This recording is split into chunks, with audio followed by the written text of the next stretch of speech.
আসসালামু আলাইকুম প্রিয় দর্শক, আপনাদের সকলকে আমন্ত্রণ জানাচ্ছি অন্য মঞ্চের আলাপচারিতায়। ডোনাল্ড ট্রাম্প মাঝ আকাশে বিমানে ঘুমাতে পারেন না, ভয় পান, জানলা দিয়ে তাকিয়ে থাকেন, এই বুঝি কোনো মিসাইল ধেয়ে এলো। আর অন্যদিকে ইরান ইরান আর কোনো লুকোছাপা করছে না, সোজা টেবিলে মেলে ধরেছে তাদের ওয়ার ব্লুপ্রিন্ট। আমেরিকা যদি একটা মারে, ইরান মারবে 10টা। তেল বন্ধ, সাইবার অ্যাটাক আর হাইপারসনিকের বৃষ্টি। আমরা এতদিন জানতাম ইরান যা করে সব আড়ালে করে, কিন্তু আজ যে খবরটা আপনাদেরকে এখন দেব সেটা সব সমীকরণ বদলে দিয়েছে। আমেরিকা এবং ইরানের মধ্যে এতদিন যে শ্যাডো ওয়ার চলছিল, ইরান সেটাকে এবার প্রকাশ্য যুদ্ধের হুমকি দিয়ে অফিসিয়াল ডকুমেন্ট রিলিজ করেছে। ভাবতে পারছেন কি ভাবতে? একটা দেশ যাদের উপর বিশ্বের সবচেয়ে কঠিন নিষেধাজ্ঞা চাপানো আছে, তারা সুপার পাওয়ার আমেরিকাকে বলছে, এসো আমরা প্রস্তুত। আজ আমরা শুধু খবর পড়ব না, আমরা এই নতুন যুদ্ধের ব্লুপ্রিন্ট ব্যবচ্ছেদ করব। কেন ট্রাম্পের মতো মানুষও আজ নিজের নিরাপত্তা নিয়ে শঙ্কিত? আর ইরানের নতুন এই হাইপারসনিক মিসাইল কি সত্যি আমেরিকার ডিফেন্স সিস্টেমকে খেলনা বানিয়ে দিতে পারে? আজকের ভিডিওতে কোনো বাড়তি কথা নেই, একদম পয়েন্ট টু পয়েন্ট আলোচনা। আজকের প্রথম এবং সবচেয়ে বড় ব্রেকিং, ইরান আনুষ্ঠানিকভাবে প্রকাশ করেছে তাদের মাল্টি ফ্রন্ট ওয়ার প্ল্যান। অর্থাৎ আমেরিকার সাথে যুদ্ধ বাঁধলে তারা কিভাবে, কোথায় এবং কোন অস্ত্র দিয়ে আঘাত করবে তার পুরো ছক এখন পাবলিক। দ্বিতীয় অত্যন্ত গুরুত্বপূর্ণ খবর, ইরান উন্মোচন করেছে তাদের তুরুপের তাস খোর্রামশর 4 হাইপারসনিক মিসাইল।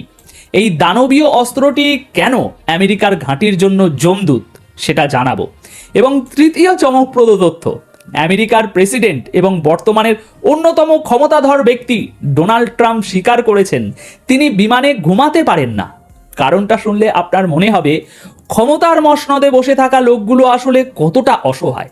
চলুন আর দেরি না করে সোজাসুজি পয়েন্টে আসি।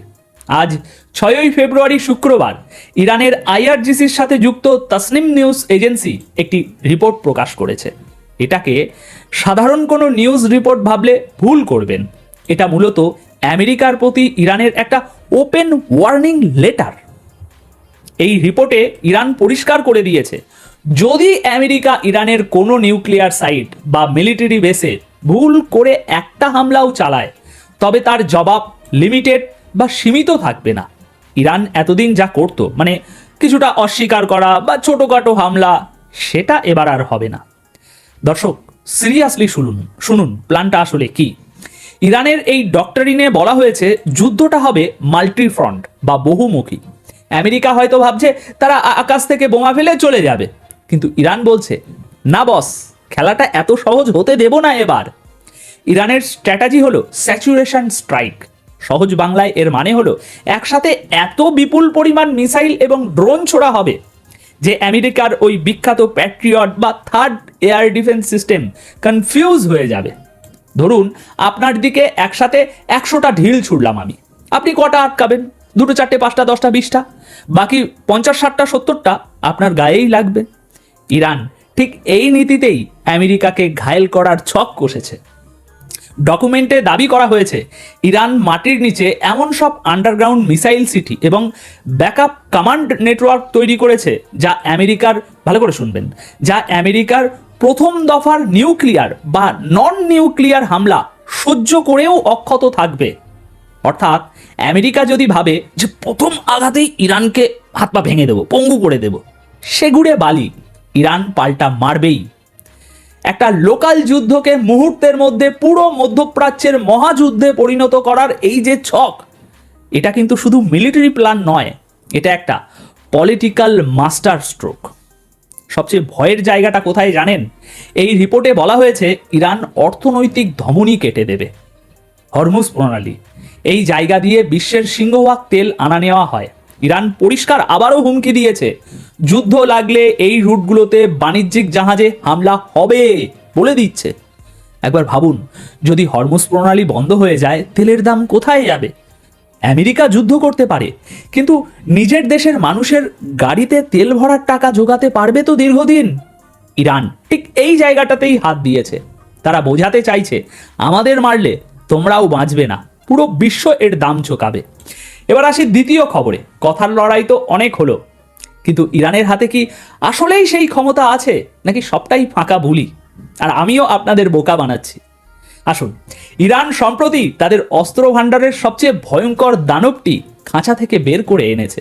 এর নাম খোর্রামশর-4। কেন এই মিসাইলটি নিয়ে এত আলোচনা, একটু তাহলে টেকনিক্যাল বিষয়গুলো সহজ করে বলি। দেখুন, প্রথমত এর রেঞ্জ বা পাল্লা অফিসিয়ালি বলা হচ্ছে 2000 কিলোমিটার, কিন্তু সামরিক বিশ্লেষকরা জানেন ইরানের এই সংখ্যাগুলো অনেক সময় আন্ডার এস্টিমেট করা হয় বা কমিয়ে বলা হয়। এই রেঞ্জের মধ্যে মধ্যপ্রাচ্যের প্রতিটি মার্কিন ঘাঁটি, ইসরায়েলের প্রতিটি শহর এবং ইউরোপেরও বেশ কিছু অংশ চলে আসে। দ্বিতীয়ত এবং সবচেয়ে গুরুত্বপূর্ণ, এর ওয়ারহেড বা ওই বোমা বহন করার ক্ষমতা, যেটা আসল জিনিস, ওই ক্ষমতাটা হচ্ছে 1500 থেকে 2000 কেজি ওজনের বিস্ফোরক বহন করতে পারে। একটা সাধারণ মিসাইল যেখানে ম্যাক্সিমাম 500 কেজি বিস্ফোরক নিলেই অনেক, সেখানে এটা 2 টন পর্যন্ত ধ্বংসলীলা বয়ে নিয়ে যেতে পারে। মানে একটা মিসাইলেই একটা ছোটখাটো শহর বা একটা বড় মিলিটারি বেস পুরো মাটির সাথে মিশেই যাবে। কিন্তু আসল খেলাটা এর গতিতে। রিপোর্টে বলা হচ্ছে বায়ুমণ্ডলের বাইরে এর গতি ম্যাক 16 পর্যন্ত পৌঁছাতে পারে। ম্যাক 16 বুঝতে পারছেন? অর্থাৎ শব্দের গতির চেয়ে 16 গুণ জোরে। আর যখন এটা টার্গেটের দিকে নেমে আসে তখন এর গতি থাকে ম্যাক 8। সবচেয়ে বড় কথা, এই মিসাইলটি ম্যানুভার করতে পারে। মানে সোজা কথায় এটা ওই সোজা পথে আসে না, বরং সাপের মতো এঁকে বেঁকে আসে। আমেরিকার অ্যান্টি মিসাইল সিস্টেমগুলো সাধারণত ব্যালিস্টিক বা সোজা পথে আসা মিসাইলকে ইন্টারসেপ্ট করতে বেশি ভালো পারে, কিন্তু যে মিসাইল প্রতিটি সেকেন্ডে সাপের মতো নিজের দিক বদলায় তাকে ট্র্যাক করে ধ্বংস করা প্রায় অসম্ভব। আইআরজিসির ব্রিগেডিয়ার জেনারেল ইয়াদুল্লাহ জাভানি একটা মারাত্মক কথা বলেছেন। তিনি বলেছেন, আমরা ওমানে বসে আলোচনার টেবিলে কথা বলছি ঠিকই, কিন্তু টেবিলের নিচে আমাদের হাতে লোডেড বন্দুক আছে, শুধু তোমাদের একার নেই। এই খোর্রামশর-4 উন্মোচন করার টাইমিংটা খেয়াল করুন, যেটা আমি প্রতি প্রতিবেদনে আপনাদের বলি।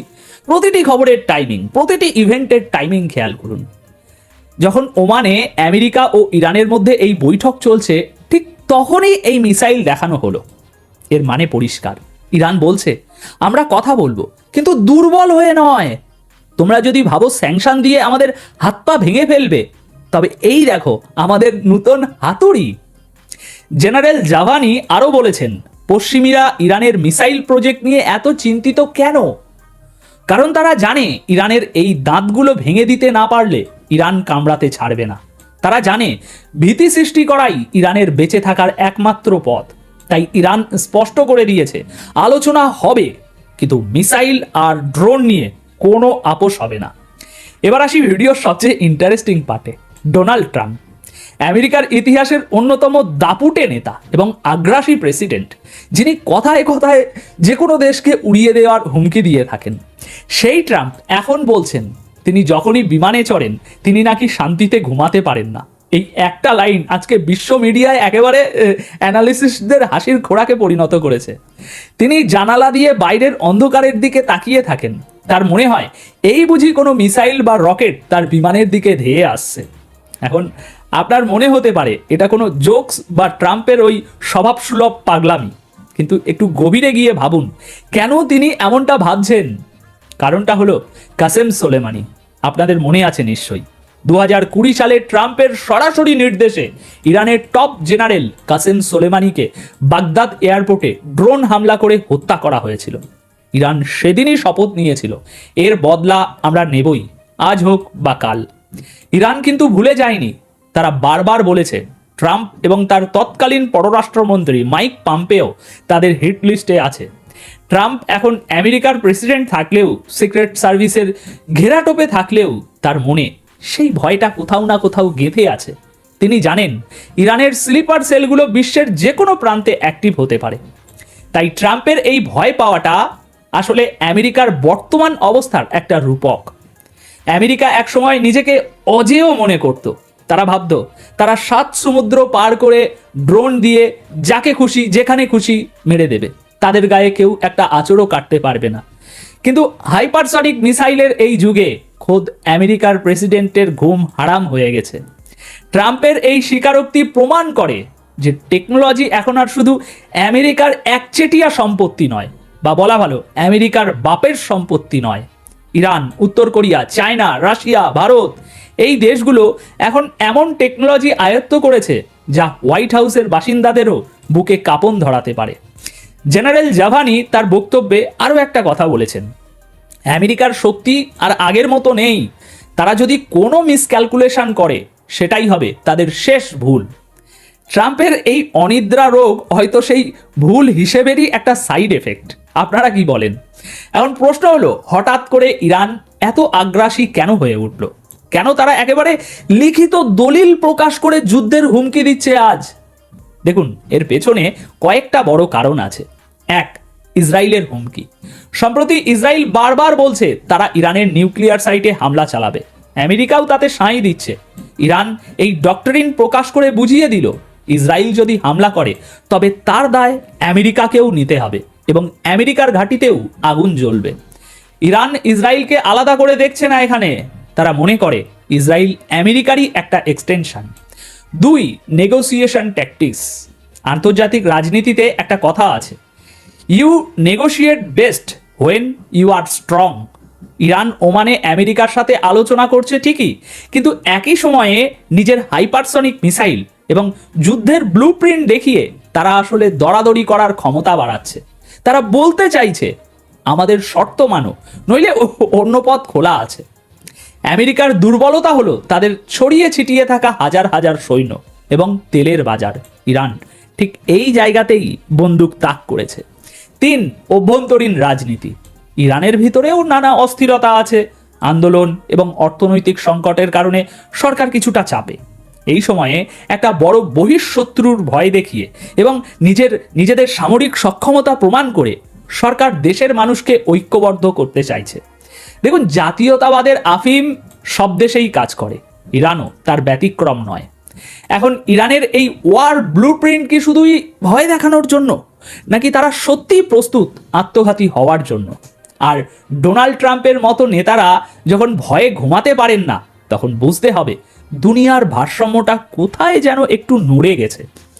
ভিডিওটি যদি আপনাদের পছন্দ হয়ে থাকে তবে একটি লাইক দিন এবং আপনার বন্ধুদের সাথে শেয়ার করুন। দেখা হচ্ছে পরের ভিডিওতে আরও কোনো গরম খবর নিয়ে। ততক্ষণ পর্যন্ত চোখ রাখুন আমাদের চ্যানেলে, সজাগ থাকুন। ধন্যবাদ আপনাদের সকলকে।